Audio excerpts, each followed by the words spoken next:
역대하 10장 12절부터 15절까지 말씀입니다.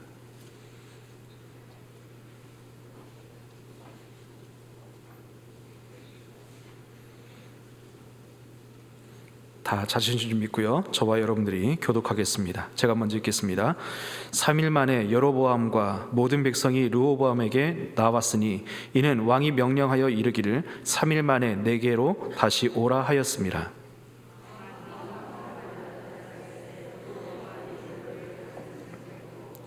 젊은 신하들의 가르침을 따라 그들에게 말하여 이르되 내 아버지는 너희의 멍에를 무겁게 하였으나 나는 더 무겁게 할지라. 내 아버지는 가죽채찍으로 너희를 치셨으나 나는 정갈채찍으로 치리라 하니라. 왕이 이같이 백성의 말을 듣지 아니하였으니 이 일은 하나님께로 말미암아 난 것이라.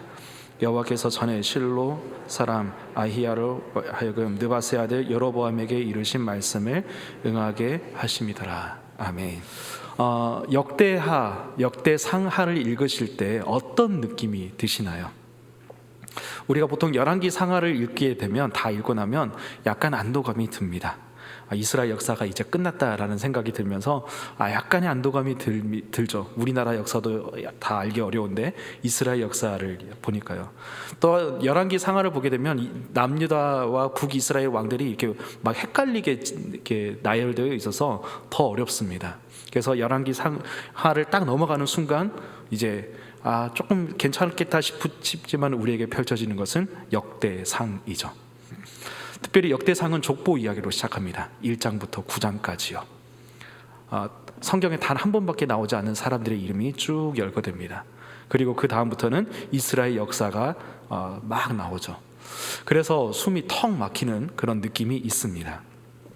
하지만 역대상하는 이스라엘 백성들에게 있어서 너무도 중요합니다. 왜냐하면 포로 공동체에게 썼던 그 책이 바로 역대상하인데 그 주제가 나는 누구인가? 나는 왜 여기에 있는가? 우리는 왜 이렇게 성전을 중요하게 생각해야 하는가라는 질문에 대한 답을 주는 것이 바로 역대상하이기 때문에 그렇습니다.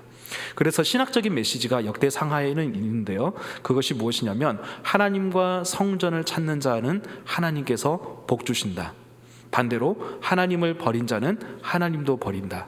그래서 사람들에게도 버림을 받는다라는 이런 메시지가 역대상하에는 있습니다.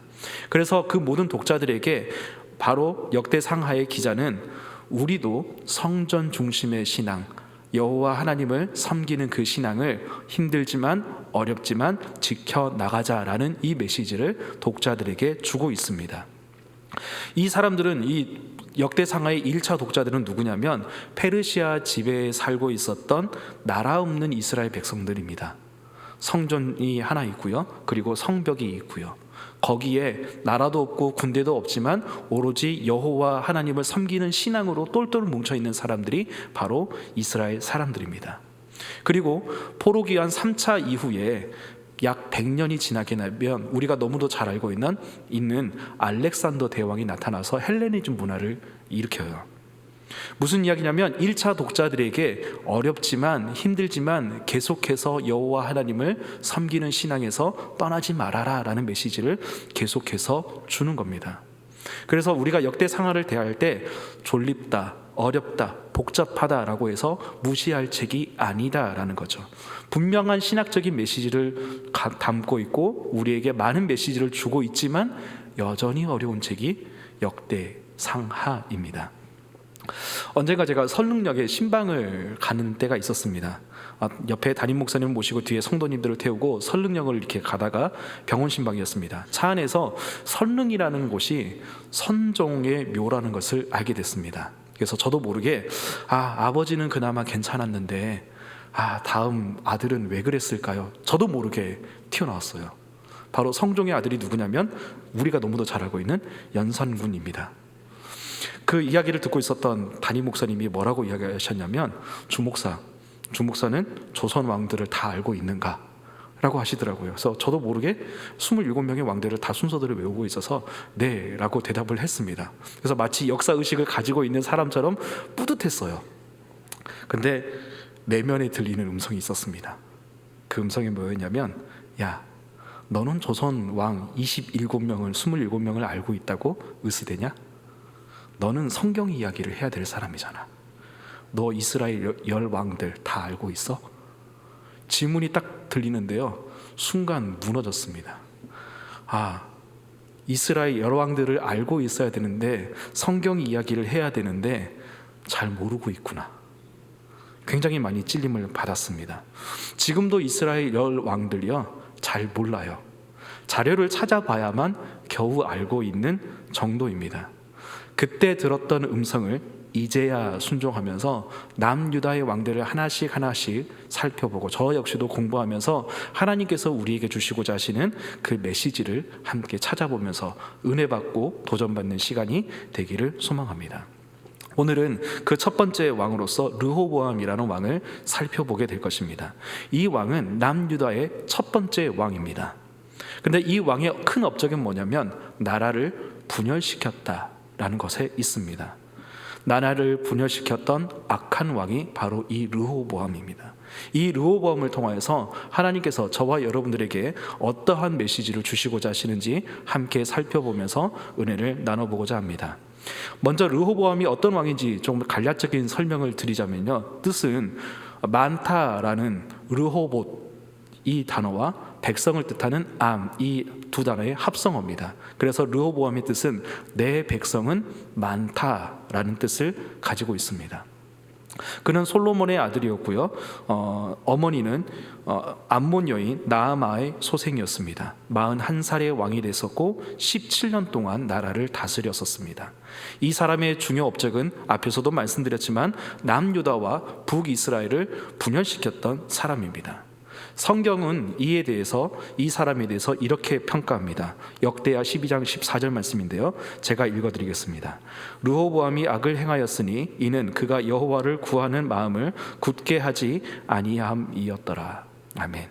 성경은 이 르호보암에 대해서 악한 왕이다라고 평가를 내리고 있습니다. 아무래도 나라를 분열시켰기 때문에 그렇습니다.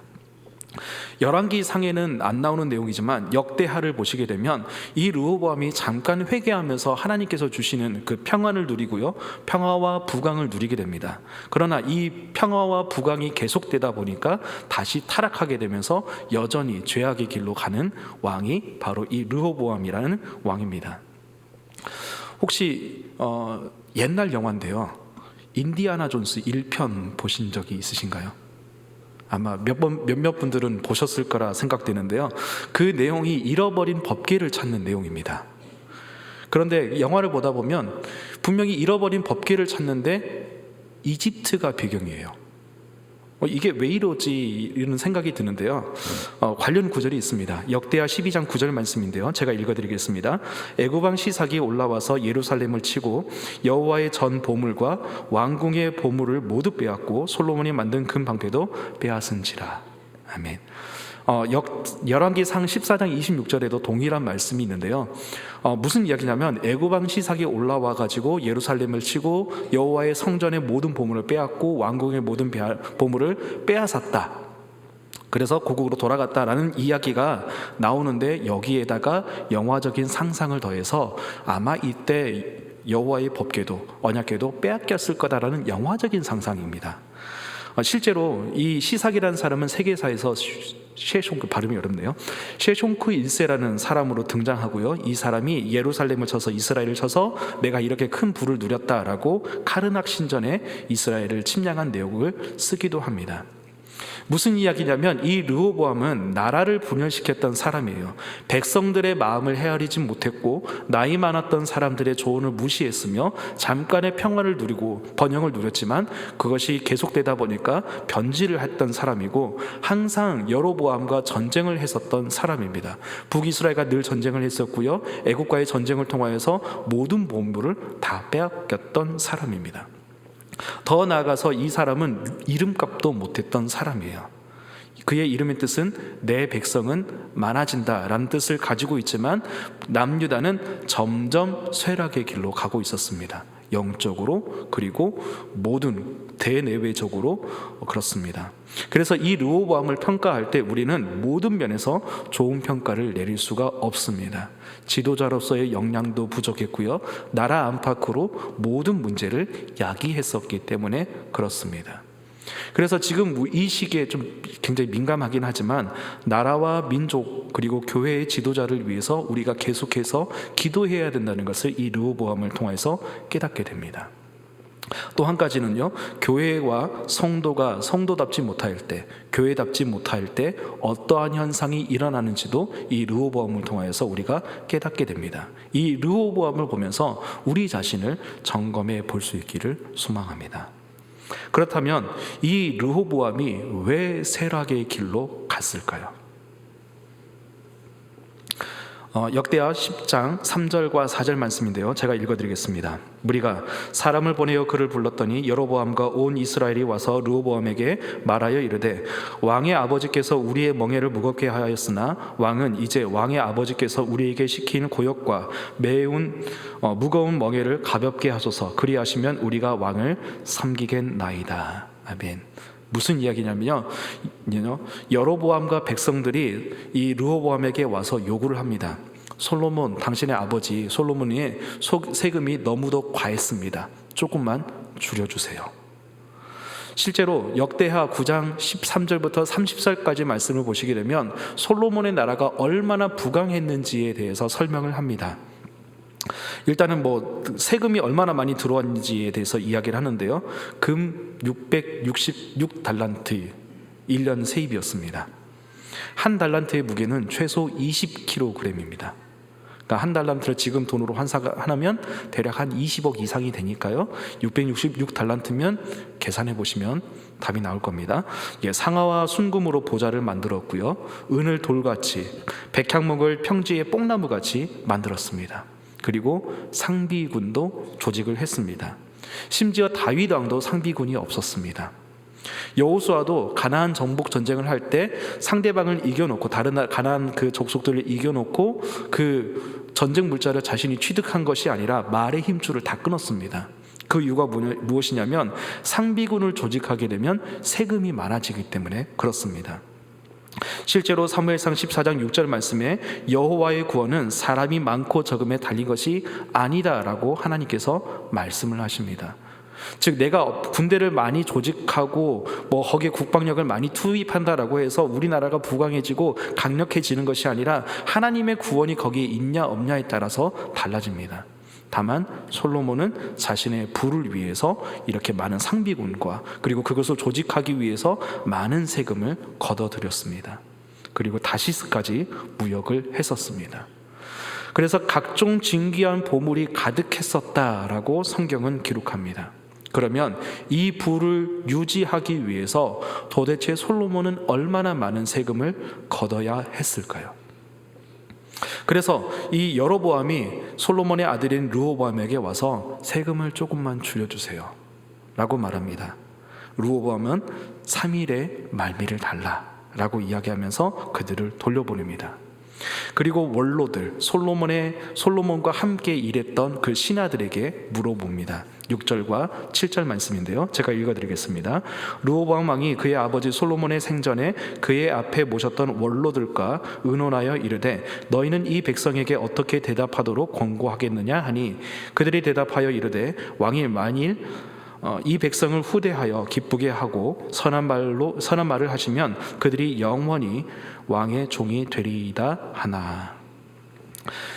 이 르호보암은 솔로몬 생전의 신하들에게, 원로들에게 물어봅니다. 자켄이라고 나오는데요, 장로들입니다. 나이 많았던 그 사람들에게 물어보는 거죠.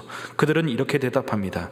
이 백성을 좋게 대하시고 기쁘게 하시면, 또한 선한 말을 하시면 그들이 영원히 당신의 종이 될 것입니다 라고 말합니다. 즉 한마디로 말하자면 장로들의 말은 백성들의 요구대로 세금을 감면해 줍시다 라는 이야기입니다. 실제로 고대 사회에서 세금 감면이 있었던 경우가 몇 가지가 있는데요, 첫 번째 경우가 새로운 왕이 등극할 때, 그리고 정복군주가 어떤 나라를 정복했을 때, 자연재해가 일어났을 때, 국가적인 잔치가 벌어졌을 때 세금 감면을 합니다. 혹은 면제를 합니다. 그러니까 무슨 이야기냐면 충분히 르호보암이 백성들의 요구를 들어줄 수 있는 상황이에요. 그럼에도 불구하고 이 르호보암은 장로들의 조언을 거부합니다. 그리고 자신과 함께 자랐던 젊은 신하들에게 다 똑같이 물어보게 됩니다. 9절부터 11절 말씀인데요, 제가 또 읽어드리겠습니다. 이르되 너희는 이 백성에게 어떻게 대답하도록 권고하겠느냐?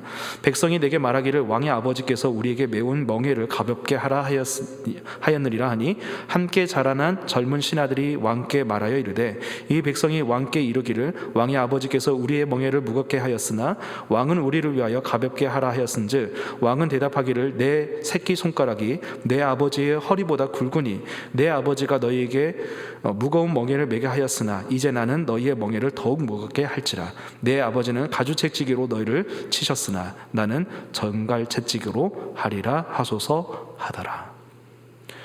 젊은 신하들은요, 백성들의 의견을 무시하고 아버지가 매겼던 그 세금보다 더 무겁게 하세요 라는 말을 합니다. 결국 르호보암은 이 젊은 신하들의 의견을 따라서 여로보암과 백성들에게 이야기를 했고 그 결과 나라는 분열되게 되었습니다. 여기서 질문 하나 드려보겠습니다. 르호보암이 왜 젊은 신하들의 의견을 따랐을까요? 르호보암이 정말 결과를 몰랐을까요? 내가 이렇게 하게 되면 나라가 분열될 것이다 라는 것을 몰랐을까요? 몰랐다라기보다는 자신이 원하는 대로 이 르호보암은 했습니다. 원로들, 장로들의 의견이 맞다는 것을 이 르호보암도 알아요. 하지만 외면하고 일부러 젊은 사람들의 의견을 따랐습니다. 특별히 8절 말씀을 보시게 되면 버리고라는 단어가 나오는데요, 이 버리고라는 단어는 히브리어로 아자브라는 단어입니다.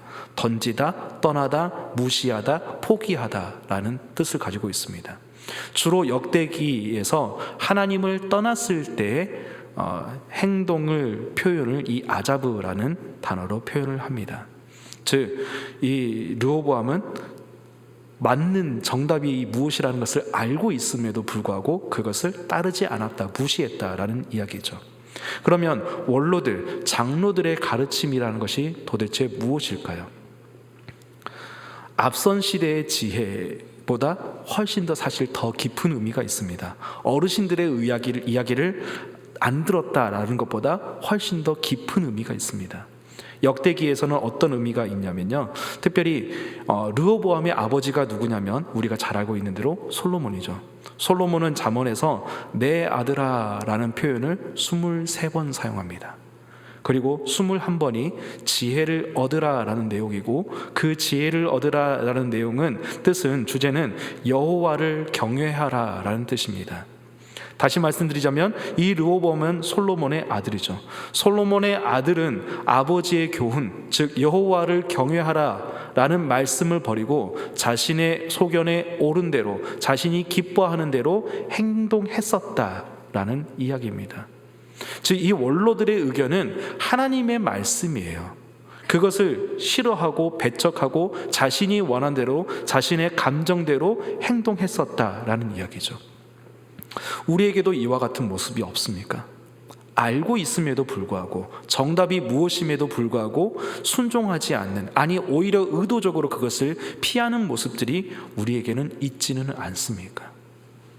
하나님의 뜻이 무엇인지 잘 알고 있어요. 하나님께서 기뻐하시는 것이 무엇인지 잘 알고 있어요. 그런데 거기에 순종하지 않는, 아니 의도적으로 그것을 피하는 우리의 모습들이 없냐라는 이야기입니다. 우리가 너무도 잘 알고 있는 논쟁이 있습니다. 창조론과 진화론입니다. 사람들이 진화론을 더 많이 믿는 이유가 무엇일까요? 학교에서 배우기 때문에 물론 그러겠죠. 한 가지 영업 비밀을 말씀드리겠습니다. 과학계에서도 진화론이 틀렸다라는 것을 알아요. 과학자들도 압니다. 특별히 진화론은 이제 종을 뛰어넘는 것을 이야기하는데, 화석을 열심히 발견해서 보면 종을 뛰어넘는 진화는 없습니다. 종 안에서 어떤 변화가 일어날 줄은 몰라도 종을 뛰어넘는 그런 변화는 없습니다. 그리고 이 진화론이라는 것이 계속해서 이론이 바뀌어요. 제가 학교에서 배웠을 때만 해도 어양파조포, 어류, 양서류, 파충류, 조류, 포유류 순서로 이렇게 진화됐다라고 이야기를 하는데요. 지금 교과서는 잘 모르겠습니다. 과학계에서는 지금 어떻게 변화가 되냐면, 어류에서 양서류로, 양서류에서 파충류와 포유류로, 그리고 파충류의 일종에서 조류로 진화했다라고 이야기를 합니다. 좀 바뀌었어요. 그리고 또 한 가지가 뭐가 있냐면요, 공룡은 우리가 멸종했다라고 이야기를 하잖아요. 근데 이제 화석을 연구하는 사람들이 이야기하는 게 이겁니다. 공룡은 지금도 살아 있습니다. 그게 뭐냐면, 그 골반뼈하고 허벅지뼈가 이게 직각으로 들어가는 종류가 있대요. 이게 바로 공룡인데, 이 공룡의 일종이 뭐냐면 비둘기, 닭이라고 합니다. 치킨 드시면 공룡 드시는 거예요. 과학계가 계속해서 이렇게 지금 변화되고 있다는 이야기예요. 그럼에도 불구하고 진화론을 주장하는 이유가 무엇일까요? 내가 아메바에서부터 진화됐다라는 것과 하나님께서 창조하셨다라고 말하게 되면 근본적인 차이가 있게 됩니다. 바로 진화론을 계속해서 내가 주장하게 되면, 아메바에서부터 진화했다라고 이야기하면 본능대로 살 수가 있어요. 나는 본능대로 살아도 돼요. 반면에 창조를 따르게 되면 하나님의 말씀에 순종해야 됩니다. 너 그거 따먹지 마. 이거에 순종해야 돼요. 사람들은 그게 싫은 겁니다. 하나님의 말씀을 순종하기 싫고 어떤 무엇인가 얽매이기 싫어서 창조론을 거부하고 진화론을 따르는 거예요. 과학적인 어떤 데이터가 아니라 내가 믿고 싶은 대로, 내가 원하는 대로 진화론을 믿는 겁니다. 역대기의 주제는요, 하나님을 찾는 자 하나님께서 복 주신다, 하나님을 버린 자 하나님도 버리신다 입니다. 하나님을 찾는 자는 기도와 말씀에 순종을 하고요, 성전을 건축하거나 성전을 재건하거나 성전을 정화하거나 성전을 보수합니다. 그리고 그 복받은 사람들은 형통하고 자녀가 많아지고 나라가 부강합니다. 반면에 하나님을 버린 자는 저주를 받고 나라도 연약해집니다. 르호보암은 그의 삶을 통하여서 역대기의 주제를 그대로 투영시켜주고 있는 겁니다. 하나님을 우리가 따라야 된다. 그리고 우리가 하나님의 말씀에 순종해야 된다. 비록 내 마음에 맞지 않는다라고 하더라도 우리는 하나님의 말씀에 순종해야 된다는 것을 보여줍니다. 이 르호보암은 그러니까 너무도 악한 사람이죠. 그럼에도 불구하고 하나님께서는 이 르호보암에게 계속해서 기회를 주십니다. 역대하 12장 7절 그리고 12절 말씀인데요, 제가 7절 말씀을 읽겠습니다. 여러분들께서 12절 말씀을 읽어주시면 감사하겠습니다. 제가 먼저 읽겠습니다. 여호와께서 그들이 스스로 겸비함을 보신지라. 여호와의 말씀이 스마야에게 임하여 이르시되, 그들이 스스로 겸비하였으니 내가 멸하지 아니하고 저희를 조금 구원하여 나의 노를 시사기의 손을 통하여 예루살렘에 쏟지 아니하리라. 스스로 겸비하였고 유다의 선한 일을 행하였으므로 여호와께서 노를 들이키사 다 멸하지 아니하셨다니. 아멘. 반복적으로 보이는 단어가 있습니다. 혹시 찾으셨나요? 네, 7절에 2번, 12절에 1번 사용이 됩니다. 겸비하여. 네, 자신을 낮췄다라는 이야기죠. 열왕기 상에는 없는 표현입니다. 즉 르호보암이 너무도 급박한 일을 당하였을 때 회개하였기 때문에 하나님께서는 그 심판을 유보해 주셨다라는 이야기죠. 그럼에도 불구하고 이 르호보암은 그 평안이 왔을 때 다시 죄를 짓고 다시 타락하게 됩니다.